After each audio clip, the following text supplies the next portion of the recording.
বাংলাদেশের সঙ্গে চীনের ঘনিষ্ঠতা যেন উদ্বেগের কারণ হয়ে দাঁড়িয়েছে ভারতের জন্য। তাই হয়তো জেট-10CE যুদ্ধবিমান কেনার সম্ভাব্য আলোচনা থেকে শুরু করে চীন, মিয়ানমার, বাংলাদেশ অর্থনৈতিক করিডোর সবকিছুর ওপর কড়া নজর রাখছে Bharat.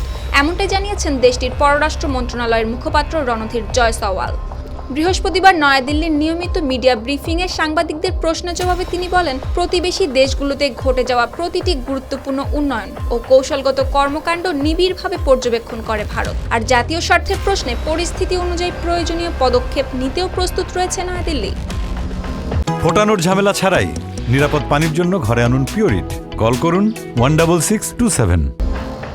The Times of India, the economic Times সহ একাধিক সংবাদ মাধ্যমের প্রতিবেদনে বলা হয়েছে, প্রধানমন্ত্রী তারেক রহমানের সাম্প্রতিক চীন সফরে জেট-10CE যুদ্ধবিমান কেনা এবং চীন, মিয়ানমার, বাংলাদেশ অর্থনৈতিক করিডোর গঠনের প্রস্তাব নিয়ে আলোচনা হয়েছে। এ বিষয়ে ভারতের প্রতিক্রিয়া জানতে চাইলে নিয়মিত মিডিয়া ব্রিফিংয়ে মুখ খোলেন পররাষ্ট্র মন্ত্রণালয়ের মুখপাত্র রণধীর জয়সওয়াল।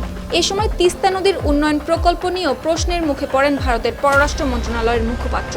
জবাবে রণধীর জয়সওয়াল বলেন, বাংলাদেশের সঙ্গে ভারতের উন্নয়ন সহযোগিতা পরিচালিত হয় পারস্পরিক সমঝোতার ভিত্তিতে। তিস্তা প্রকল্প নিয়ে ভারতের অবস্থানও আগেই জানিয়ে দেওয়া হয়েছিল বাংলাদেশকে। তিনি আরও বলেন, বাংলাদেশকে ঘিরে যে কোনো গুরুত্বপূর্ণ আঞ্চলিক ও কৌশলগত অগ্রগতি নীতি নির্ধারণে গুরুত্বের সঙ্গে বিবেচনা করে ভারত।